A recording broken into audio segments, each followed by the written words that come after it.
ಈ ಚಿತ್ರದ ನಿರ್ಮಾಣ ಮಾಡ್ತಾ ಇರುವ ನಿರ್ಮಾಪಕನಿಗೆ ಒಂದು ದೊಡ್ಡ ಜವಾಬ್ದಾರಿ. ಹಾಗೆ ಅವರು ಇದನ್ನು ಆಯ್ಕೆ ಮಾಡಿಕೊಂಡಿರೋದಕ್ಕೆ ನಾನು ನಿಮ್ಮನ್ನು ಅಭಿನಂದಿಸ್ತಾ ಇದ್ದೀನಿ ಸರ್. ನಾವು ಚಿತ್ರರಂಗದಲ್ಲಿ ಒಂದು ನಿರ್ಮಾಪಕನ ಅನ್ನದಾತ ಅಂತ ಕರಿತೀವಿ, ಹಾಗೆ ಒಬ್ಬ ನಿರ್ದೇಶಕನ ಗುರು ಅಂತ ಕರಿತೀವಿ. ವಯಸ್ಸಲ್ಲಿ ಸಣ್ಣವನಾದರೂ ಕೂಡ ಮಹೇಶ ನನಗೆ ಗುರು ಈ ಸಿನಿಮಾದಲ್ಲಿ. ಮತ್ತು ಇವತ್ತು ಅಯೋಗ್ಯ ಅಂತ ಟೈಟ್ಲ್ ಇದೆಯಲ್ಲ, ಬಹಳ ಒಂದು ರೀತಿಯಾದ ವಿಭಿನ್ನವಾದ ಟೈಟ್ಲ್ ಕನ್ನಡ ಚಿತ್ರರಂಗಕ್ಕೆ. ಯಾಕೆಂದರೆ ನಮ್ಗೆ ಆರೋಗ್ಯ ಇಂಪ್ರೂವ್ಮೆಂಟ್ ಆಗಬೇಕು ಅಂತಂದರೆ ನಾವು ಗ್ರಾಮೀಣ ಪ್ರದೇಶಕ್ಕೆ ಹೋಗಬೇಕು. ಇವತ್ತು ಸಿಟಿನಲ್ಲಿ ಏನಾಗಿದೆ, ಇದು ಕಂಪ್ಲೀಟ್ ಕಲುಷಿತವಾದ ನೀರು, ಕಲುಷಿತವಾದ ಗಾಳಿ. ಹಾಗಾಗಿ ನಿಮ್ಮ ಆರೋಗ್ಯ ಚೆನ್ನಾಗಿರ್ಬೇಕಾದ್ರೆ ಅಯೋಗ್ಯ 2ನೇ ಸಿನಿಮಾ ನೋಡಲೇಬೇಕಾಗತ್ತೆ. ಹಾಗಾಗಿ ನಾವು ಮತ್ತೆ ಮಂಡ್ಯಕ್ಕೆ ಹೋಗಲೇಬೇಕಾಗತ್ತೆ. ಅದನ್ನು ನೋಡಬೇಕು ಅಂತಂದರೆ ಅದ್ಭುತವಾದ 2 ಜೋಡಿಗಳನ್ನ ನೋಡಬೇಕಾಗತ್ತೆ. ಅದಕ್ಕೆ ನಾನು ನನ್ನ ಗುರುಗಳಾದಂಥ ವಿ ಕಾರಂತರು ಏನೊಂದು ಪ್ರಾರಂಭ ಮಾಡಿದ್ರು, ಒಂದು ನೀನಾಸಂ ಅನ್ನೋದು ಮೊದಲೇ ಪ್ರಾರಂಭ ಆಗಿತ್ತು. ಅಲ್ಲಿ ಕಲೆಯನ್ನು ಕಲಿತು ಬಂದಂಥ ನನ್ನ ಗೆಳೆಯ ನೀನಾಸಂ ಸತೀಶ್ ಈ ಚಿತ್ರದ ನಾಯಕ. ಹಾಗೆ ನಾನು ಬಹಳ ಮೆಚ್ಚುವಂಥ ಹಾಗೂ ಅತ್ಯಂತ ಬುದ್ಧಿವಂತ ಒಂದು ಹೀರೋಯಿನ್ ಅಂತಂದರೆ ಅದು ರಚಿತಾ ರಾಮ್. ಯಾಕೆಂದರೆ ಇಬ್ಬರು ಜೋಡಿ ನೋಡ್ತಾ ಇದ್ದಾಗ ನಂಗೆ ಅನಿಸೋದು, ನನಗೆ ಈ ಸಿನಿಮಾ ಮಾಡುವಾಗ ಆವಾಗ ಕೋವಿಡ್ ಇರಲಿಲ್ಲ.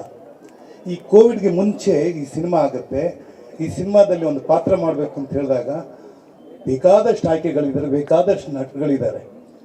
ನನಗೆ ಅಂತ ಒಂದು ಸ್ಥಾನವನ್ನು ಮಾಡಿಕೊಟ್ಟಂಥ ಅವತ್ತಿನ ಆ ನಿರ್ಮಾಪಕ ಚಂದ್ರಶೇಖರ್ ಅವ್ರನ್ನ ಇವತ್ತು ನಾನು ನೆನೆಸ್ಕೊತೀನಿ. ಹಾಗೆಯೇ ಈ ಚಿತ್ರದಲ್ಲಿ ಕೇವಲ ಬರೀ ಕಲಾವಿದರು ಇದ್ರೆ ಸಾಲದು, ಅಂಥ ಉತ್ತಮವಾದ ತಂತ್ರಜ್ಞರು ಇರಬೇಕಾಗುತ್ತೆ. ಅದರ ಆಯ್ಕೆ ಕೂಡ ಮಾಡಿದ್ದಾರೆ, ಬಹಳ ಚೆನ್ನಾಗಿ ಮಾಡಿದ್ದಾರೆ. ಹಾಗಾಗಿ ಅವತ್ತಿನ ಸಂಗೀತ, ಅರ್ಜುನ್ ಜನ್ಯ ಸಂಗೀತ ಆಗಿರ್ಬೋದು, ಅಥವಾ ಆ ಫೋಟೋಗ್ರಫಿ ಕ್ಯಾಮ್ರಾಮನ್ ಮರ್ತಿದ್ದೀನಿ.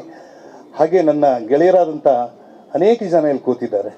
ಅದು KR ಪೇಟೆಗೆ ಬೆನ್ನು ತಟ್ಟಿದ್ದೀನಪ್ಪ, ಬೆನ್ನ ಮೇಲೆ ಹೊಡೆದಿಲ್ಲ. ಚೆನ್ನಾಗಿ ಇನ್ನೂ ಚೆನ್ನಾಗಿ ಮೇಲ್ಗೆ ಬರ್ತೀಯ.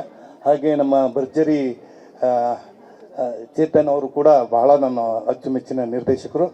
ಹಾಗೆ ಇಲ್ಲಿ ನನ್ನ ಗೆಳೆಯ ಕೂತಿದ್ದಾನೆ, ಏನು ಹೇಳೋದು ನಾಣಿ ಬಗ್ಗೆ, ಅದ್ಭುತವಾದ ಕಲಾವಿದ. ಹಾಗೆ ಅರುಣ ನನ್ನ ಜೊತೆ 2-3 ಸಿನಿಮಾಗಳಲ್ಲಿ ಮಾಡಿದ್ದಾರೆ. ಬಹಳ ನಾನು ಮೆಚ್ಕೊಂಡಿದ್ದು ಈ ಸಿನಿಮಾದಲ್ಲಿ ಅವರ ಪಾತ್ರ. ಹಾಗೂ ಲಿಫ್ಟ್ ಮ್ಯಾನ್ ಅಂತ ನಾನು 200ನೇ ಚಿತ್ರ ಮಾಡಬೇಕಾದ್ರೆ ನಾನು ಆಯ್ಕೆ ಮಾಡ್ಕೊಂಡಿದ್ದ ನಟಿ ಅದು ಅರುಣ ಬಾಲರಾಜ್. ಯಾಕೆಂದರೆ ಆಕೆಗೆ ಅದ್ಭುತವಾದ ಒಂದು ಅಭಿನಯದ ಕಲೆ ಇದೆ.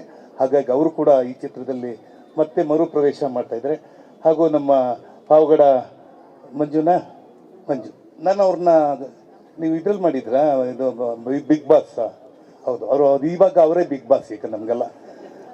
ಹೀಗಾಗಿ ಈ ಬೆದಲ್ನೆಲ್ಲ ಸೇರಿಸೋದು ನೋಡಿ, ಏನಂದರೆ ಒಂದು ಅದ್ಭುತವಾದ ಅಡುಗೆ ಆಗಬೇಕು ಅಂದರೆ ನಿಜವಾದ ಒಂದು ಒಳ್ಳೆ ಹದ ಬರಬೇಕು. ಈ ಹದಕ್ಕೆ ಸರಿಯಾದ ಕಲಾವಿದರನ್ನ ಮತ್ತೆ ಸೇರಿಸಿದ್ದಾರೆ. ಯಾಕೆಂದರೆ ಮೊದಲನೇ ಸಿನಿಮಾ ಮಾಡೋದೇ ಬಹಳ ಕಷ್ಟ, ಒಂದು ಸಿನಿಮಾ ಮಾಡೋದೇ ಕಷ್ಟ.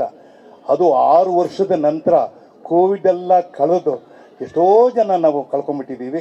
ಆ ಮಧ್ಯದಲ್ಲಿ ನಾವು ಇನ್ನೂ ಜೀವಂತವಾಗಿದ್ವಿ. ಯಾಕೆಂದರೆ ಆ ದೇವರು ಇವತ್ತು ಏನು ಬಸವನಗುಡಿ ಆ ಬಸವಣ್ಣನ ಮುಂದೆ ಕೂತಿದ್ದೀವಿ. ಹಾಗೆ ಗಣೇಶನ ಆಶೀರ್ವಾದ ಇದೆ. ಯಾಕೆಂದರೆ ಯಾವುದೇ ಒಂದು ವಸ್ತು ಅದಕ್ಕಾಗಬೇಕಾದ್ರೆ ದೈವ ಸಂಕಲ್ಪ ಇರಬೇಕು. ಅದರಲ್ಲಿ ಅತ್ಯಂತ ಪ್ರೀತಿ ಪಾತ್ರನಾದ ನಮ್ಮ ಮಹೇಶ್ ಯಾರಂದರೆ ಅವ್ರ ತಾಯಿ. ಆ ತಾಯಿಯ ಆಶೀರ್ವಾದ ಯಾವಾಗಲೂ ಹೇಳ್ತಾ ಇರ್ತಾನೆ ಅವನು. ಎಲ್ಲಿದ್ದಾರೆ? ಇಲ್ಲಿದ್ದಾರೆ, ಕರೆಕ್ಟ್. ಅವ್ರ ತಾಯಿ ಅವರು ಆ ಸಿನಿಮಾ ಮಾಡುವಾಗ ನಮ್ಮ ತಾಯಿ ಇದ್ದರು. ಅವಾಗ ನನ್ನ ಒಂದು ಘಟನೆ ನಡೀತು, ಅದನ್ನು ನಾನು ಇಲ್ಲಿ ಹೇಳೋಕ್ಕೆ ಇಷ್ಟಪಡೋದಿಲ್ಲ. ಆದರೆ ಅದಾದ ನಂತರ ಈ ಹಲವಾರು ವಿಚಾರಗಳು ನಮ್ಮಲ್ಲಿ ನಡೀತು. ಆದರೂ ಇವತ್ತು ಈ ಒಂದು ಸಿನಿಮಾ ಮೂಲಕ ಮತ್ತೆ ನನ್ನ ಆರೋಗ್ಯ ಮತ್ತೆ ಇಂಪ್ರೂವ್ ಆಗುತ್ತೆ. ಎಲ್ಲರೂ ನಾನು ಕೇಳೋದು, ನೀವು ಹೇಗಿದ್ದೀರಾ, ನಿಮ್ಮ ಆರೋಗ್ಯ ಹೇಗಿದೆ ಅಂತ. ಇನ್ಮೇಲೆ ಅವ್ರು ಹೇಳ್ತೀನಿ, ನನ್ನ ಆರೋಗ್ಯ ಇಂಪ್ರೂವ್ ಆಗಿಬಿಟ್ಟಿದೆ. ಯಾಕೆಂದರೆ ನನ್ನ ಆರೋಗ್ಯ ಪಾರ್ಟ್ 2ನಲ್ಲಿ ಮಾಡ್ತಾ ಇದ್ದೀನಿ ಅಂತ ಖಂಡಿತವಾಗಿ ಹೇಳ್ತೀನಿ.